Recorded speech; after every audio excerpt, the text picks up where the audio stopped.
자, 오늘 오전에 벌어진 일인데 오전에 잡힌 일이죠. 신용카드를 위조해서 무려 수억 원을 사용한 일당 붙잡혔습니다. 그런데 다름 아닌 중학생들이 범인이었다고 합니다. 정말 깜짝 놀랄 만한 일인데 윤정혜 기자하고 자세히 알아보겠습니다. 윤정혜 기자. 네. 아니 중학생이 어떻게 위조 카드를 만들고 그 위조 카드를 행사해서 2억 원어치나 물건을 살 수 있는지 이해가 되질 않습니다. 그렇죠. 이게 어른들도 굉장히 놀랄 만한 그런 수법을 썼습니다. 예. 겨우 15살짜리 중학생들이 이런 범행을 저질렀는데요.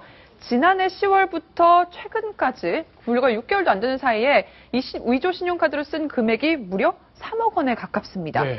2억 9,070만 원을 사용했고요. 실제로 결제를 시도했다가 승인이 나지 않은 금액까지 합치면 4억 원이 훌쩍 넘거든요. 거의 5억 원에 가까운 금액인데 정말 돈을 물 쓰듯이 쓴 거라고 볼 수 있겠죠. 자, 범행 수법이 궁금한데 네. 지금 화면에 보면은 카드를 기계를 갖고 위조를 하는 모습인데요. 정말 이것도 정말 전문 범죄자 같습니다. 중학생이 맞아요? 그러니까요. 예. 그러니까 지금 위조 기계를 인터넷 사이트에서 아주 저렴한 가격에 구입을 했습니다. 한 15만 원 정도 되는 돈에 아주 쉽게 구입을 했고요. 외국인에게 메신저로 대화를 보내서 외국인 명의 카드 정보들을 삽니다. 네. 근데 이 살 때도 아주 치밀하게 금융 기록이 남지 않는 방법, 인터넷 가상화폐로 결제를 하는 방식으로 정보를 사들였고요. 그 정보로 신용카드 60개를 이 위조기기로 위조를 합니다. 그리고는 아주 흥청망청 유흥비로 탕진을 하고 또 이 돈을 현금화하기 위해서 컴퓨터 부품을 구입을 했는데요. 이 부품을 구입한 거는 나중에 되팔아서 한 6천만 원 정도를 현금으로 챙긴 것으로 확인이 됐습니다. 이렇게 총 쓴 금액이 2억 9,070만 원. 실제로 결제를 하려고 했던 금액까지 합치면 5억 원에 가깝죠. 예.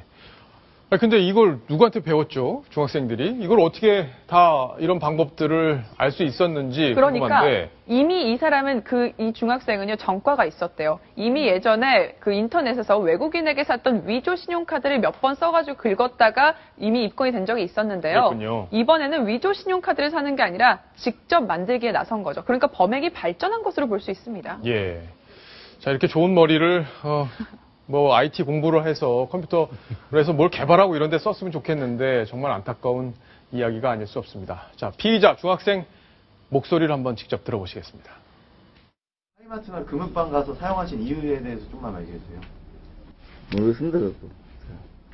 이 신용카드 위조하게 되신 방법 어떻게 알게 되신 거세요? ICQ 보고 알게 됐습니다. 해외 신용카드를 위조하겠다고 마음먹으신 이유가 뭐예요? 이게 뭐 범죄에 수월해서 그러신 건가요? 아무래도 국내 카드보다는 좀 쉽고요. 예. 국내 카드보다 쉽게 위조할 수 있다. 네.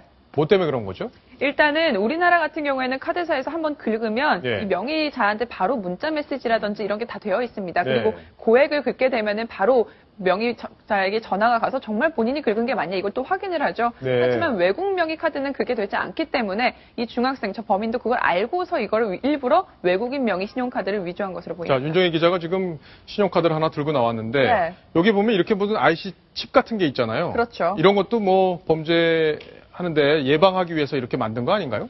그렇기 위해서 만든 건데요. 네. 지금 사실상 위조에 쓰이는 건 바로 뒤에 있는 마그네틱입니다. 네. 최근에 이렇게 칩을 설치를 한다고 해도 다 이제 마그네틱을 사용하는 업체가 많기 때문에 마그네틱도 다 있는데요.